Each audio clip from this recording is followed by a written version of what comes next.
लिखने वाले जो हैं उनके पास सोच थी, कोशिश करते थे मैं नजर आए, किरदार नजर आए। अब तो सेल्फ प्रोजेक्शन है ना, सेल्फ नेगेशन इसकी थ्योरी है। पाकिस्तान इंडस्ट्री में तो इस वक्त इंडस्ट्री ही नहीं है, तो क्या मतलब ये सारे लास्टली हमें ये बता दीजिए कि सर अभी तो सिर्फ वो दूसरी इंडस्ट्री है, साइकिल इंडस्ट्री है, मोटरसाइकिल इंडस्ट्री, फिल्म इंडस्ट्री का। नाज़रीन, पाकिस्तानी ड्रामा इंडस्ट्री ने एक तवील अरसे तक अपनी इनफरादियत और मजबूत कहानियों के बायस न सिर्फ पाकिस्तान में बल्कि सरहद के पार पड़ोसी मुल्क समेत दुनिया भर में अपना नाम कमाया।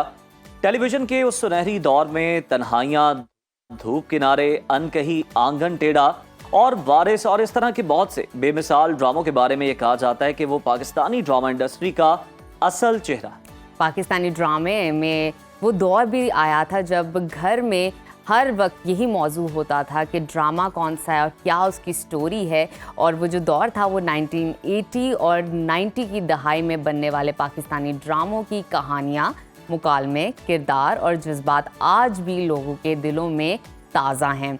इसी दौर में पीटीवी ने तकरीबन 70% नाजरीन को अपनी जानिब मुतवज्जे रखा। और ये कोई बात नहीं है कि उस टाइम पर टेलीविज़न ने, चैनल ने बहुत सारी ऑडियंस अपने इर्द गिर्द कर ली। बिल्कुल, वो जो कारकर्दगी थी वो बड़ी मुतासिर कुन थी, लेकिन बदकिस्मती से अगर अब हम मौजूदा सूरत हाल देखें तो हालात यकसर तब्दील दिखाई देते हैं। आज पाकिस्तानी ड्रामों को मुख्तलिफ मसाइल और मयार के हवाले से बहुत से सवालात का सामना करना पड़ता है। एक हालिया सर्वे ये बताता है कि तकरीबन 50% से ज़्यादा पाकिस्तानी नाज़रीन ने पाकिस्तानी ड्रामों में मयार की कमी का शिकवा किया है और वो अब इंटरनेशनल प्लेटफॉर्म्स की जानिब मुंतकिल होते जा रहे हैं। लेकिन आज हम बात करेंगे कि पाकिस्तानी ड्रामे के ज़वाल के असबाब क्या हैं और क्या इनको बेहतर बनाने के लिए कुछ किया जा सकता है, कोई नई सोच लाई जा सकती है। इन तमाम सवालात के जवाब के लिए आज हमारे साथ जो स्टूडियो में गेस्ट मौजूद है बहुत स्पेशल हैं।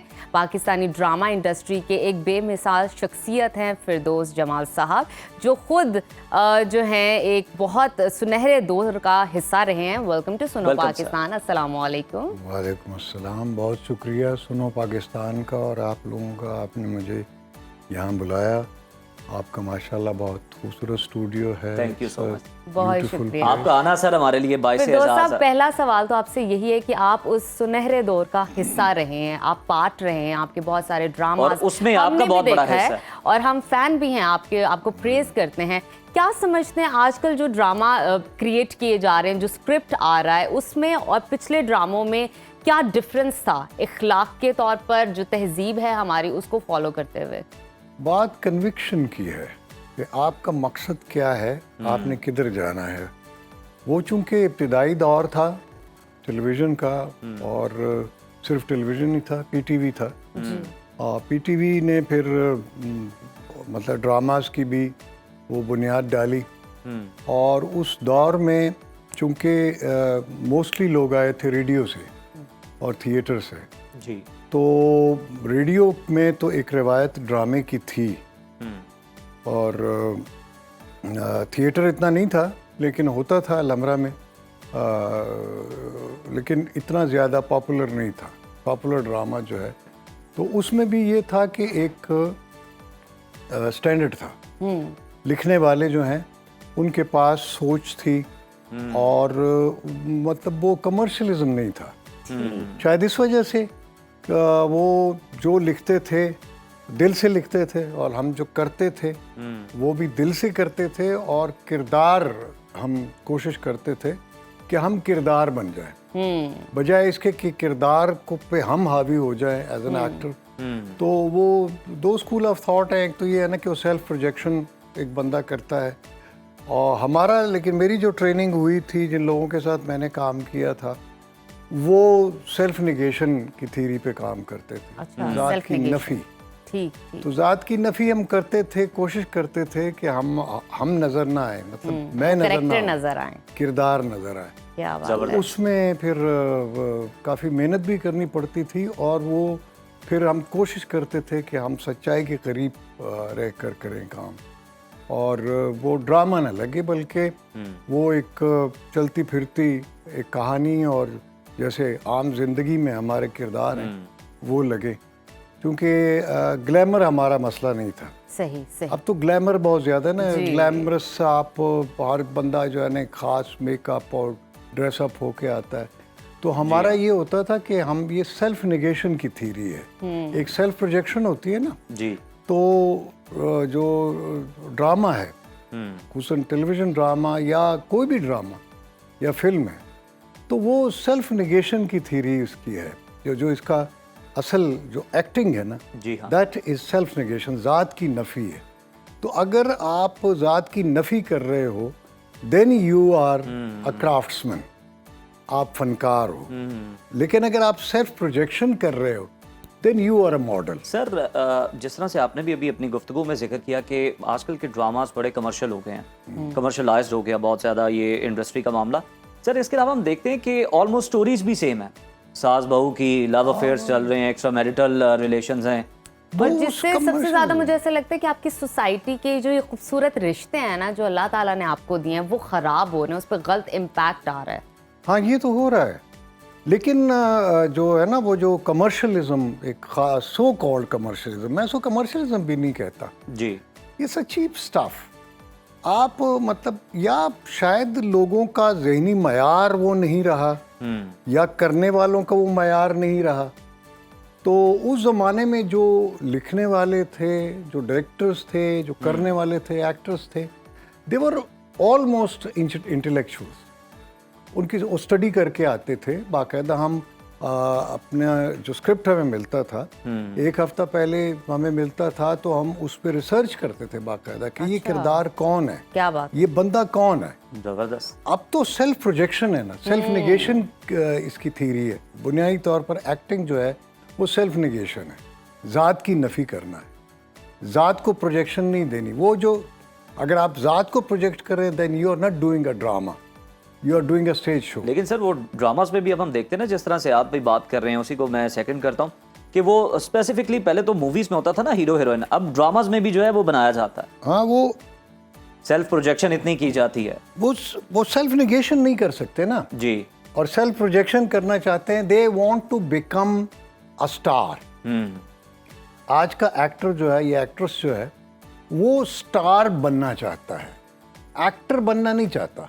ही wants to become famous and get money, पैसे बनाना और अपने आप को इस्टेब्लिश करना जल्द से जल्द, जल्दी से जल्दी। तो यानी it's almost now modelling. Acting और मॉडलिंग में बड़ा फर्क है। मॉडलिंग जो है वो सेल्फ प्रोजेक्शन है, एक्टिंग सेल्फ निगेशन है, ज़ात की नफ़ी है। बिल्कुल ठीक। फिर दोस्त साहब, जाहिर बात है अभी ये आप जो गुफ्तगू कर रहे हैं, आपने ड्रामाज आजकल के देखे होंगे, तभी आपने उसका एक कंक्लूजन निकाला है कि ये आजकल जो ये चल रहा है और पहले ये चला करता था। आपके नज़दीक आजकल सबसे बेहतर अच्छी एक्टिंग कौन कर रहा है, मेल फीमेल दोनों में? काफ़ी हैं अच्छे काम असल में। तो जिनका काम अच्छा आप कहते हैं ये एक्टिंग कर रहे हैं, ये सेल्फ प्रोजेक्शन को ज़रा हटा के कुछ सेल्फ नेगेशन की तरफ आ रहे हैं मसलन काफ़ी हमारे यंगस्टर्स में खुसूसन फैसल कुरैशी है और नोमान एजाज है। क्या बात, बेहतरीन। तो इस तरह और 3-4 हैं, दे आर वेरी गुड और वो कोशिश करते हैं। देखिए बात ये है कि आप किस हद तक कर सकते हैं। एक पहलवान है ना, वो अपने वेट में ही लड़ेगा ना, जो उसका वेट होगा जी।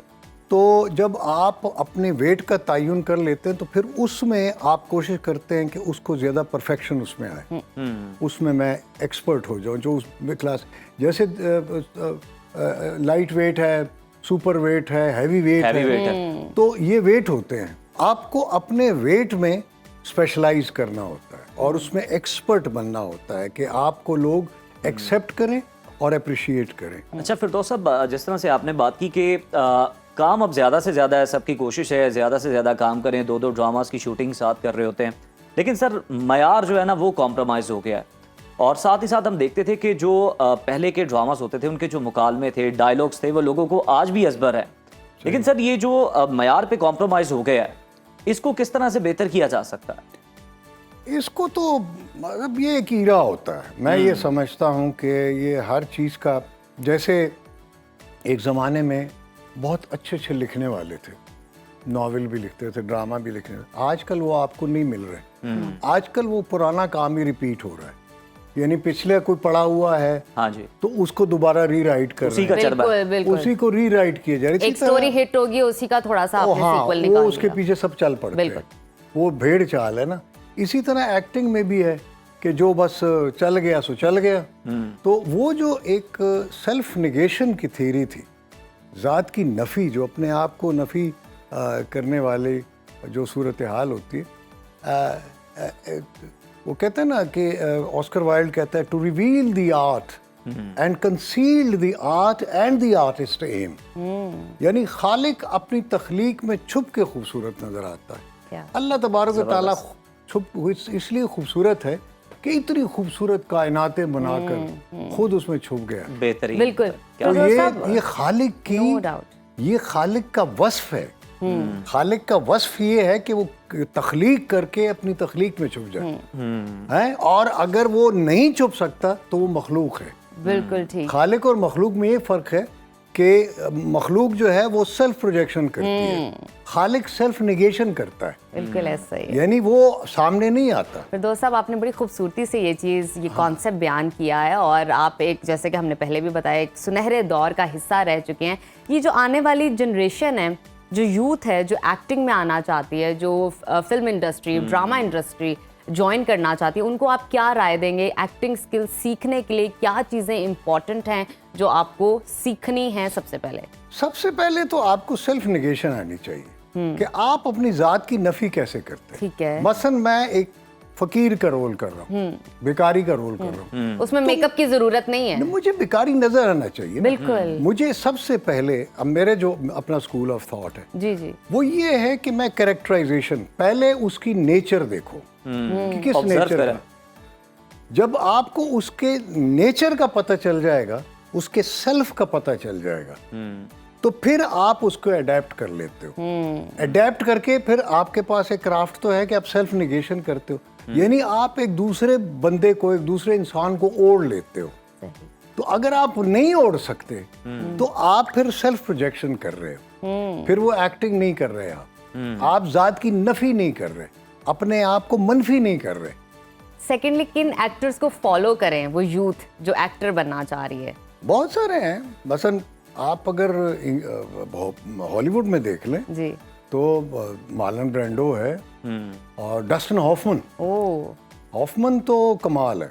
इसी तरह पीटर ओटूल, काफी बड़े बड़े एक्टर्स। बस और पाकिस्तानी इंडस्ट्री में? पाकिस्तानी इंडस्ट्री में तो इस वक्त इंडस्ट्री नहीं है, तो वो क्या मतलब है? ये सारे लास्टली हमें ये बता दीजिएगा सर, अभी तो सिर्फ वो दूसरी इंडस्ट्री है, साइकिल इंडस्ट्री है, मोटरसाइकिल इंडस्ट्री, फिल्म इंडस्ट्री कहाँ? सनती जोन है सारा, इंडस्ट्रियल एरिया। अच्छा सर, लास्टली ये बता दीजिएगा कि आप लोग जब ड्रामास करते थे तो उससे पहले आप बड़ी रिहर्सल किया करते थे। हाँ। अब हम देख रहे हैं कि वो रिवायत दम तोड़ गई है। ये जरा बता दें कि कितना जरूरी है और इसका क्या इम्पैक्ट होता है अगर कर लें तो? हमें एक हफ्ता पहले कम से कम, जी, या 2 हफ्ते, एक हफ्ता तो कम से कम पहले हमें स्क्रिप्ट मिलता था। फिर वो हम स्क्रिप्ट पढ़ते थे, फिर उस पर रिसर्च करते थे कि ये बंदा कौन है। अपना इनपुट भी उसमें शामिल करते थे। अपना इनपुट तो ये कि पहले वो तो समझे ना वो कौन है। जब आपको यही नहीं पता वो कौन है, तो आप उसको कैसे अडेप्ट कर सकते? बिल्कुल ठीक। पहले तो वो कहता है ना, अपने मन में डूब के पाजा सुरागे जिंदगी, तू अगर मेरा नहीं बनता न बन, अपना तो बन। जबरदस्त। तो बात तो ये है कि आप अपने तो पहले बने ना। हाँ जी। पहले आप सेल्फ डिस्कवरी होती है, फिर पीपल्स डिस्कवरी होती है। आपको अपना ही नहीं पता कि आप कौन है, तो पहले तो अपने आप को पहचाने ना। अपने आप को पहचानेंगे तो फिर आपको दूसरे लोगों की पहचान, अपने आप को पहचाने, फिर अपने आप की नफी करें, और जो आपका करेक्टर है उस पर रिसर्च करें, उसकी तैयारी करें, उसकी रिहर्सल करें। जात की नफी है ना, जबरदस्त। इसकी सेल्फ नेगेशन की थ्योरी है एक्टिंग की। बल्कि तमाम जितने भी फाइन आर्ट्स हैं उसमें self negation is very important. एक पेंटर जो है अगर कोई तस्वीर बनाता है तो वो अपनी तस्वीर नहीं बनाता, वो किसी की कर रहा है। हो सकता है उसमें उसकी झलक हो। साहब, मुझे ऐसा लगता है कि कोई भी काम करने के लिए आपको सेल्फ नेगेशन सबसे पहले करना चाहिए। वो तो बड़ी अपने आप की नफी करेंगे तो अगला काम अच्छे तरीके से रिसर्च से कर सकेंगे। साहब से जितनी हमारी गुफ्तगू बड़ी जबरदस्त, और हासिल गुफ्तगू यही है कि आप अपनी जात की नफी करें। बड़ा अच्छा मैसेज है। और आजिज़ी इख्तियार करें। humbleness। आजिज़ी इख्तियार करें। आजिज़ी उसी सूरत में आती है जब आप अपनी ज़ात को मनफी कर देते हैं बिल्कुल ठीक। और दूसरे की इज्जत क्या शुरू बात कर है, देते हैं। बहुत जब शुक्रिया। अगर आप अपनी ज़ात की नफी नहीं करते तो इसका मतलब है कि आप में तकब्बुर है, इसकी बहुत ज़रूरत है आजकल आप में माशाअल्लाह। आजिज़ी नहीं है। और आजिज़ी जो है, इज्ज जो है, ये अल्लाह को बहुत पसंद है। बेशक। जिसमें आजिज़ी होती है और तकब्बुर नहीं होता, अल्लाह उसको फिरदौस इज्जत साहब, देता वक्त की किल्लत की वजह से, नहीं तो भी बातें बहुत सारी थी और आपके बड़ी साथ अच्छी करने के लिए, बड़ा दिलचस्प मजा आ गुफ्तगू रहा चल रही आपसे थी। बात करते हुए। बहुत शुक्रिया आपके यहाँ Thank पर you so आने much। का, आपसे बात करके बहुत अच्छा लगा।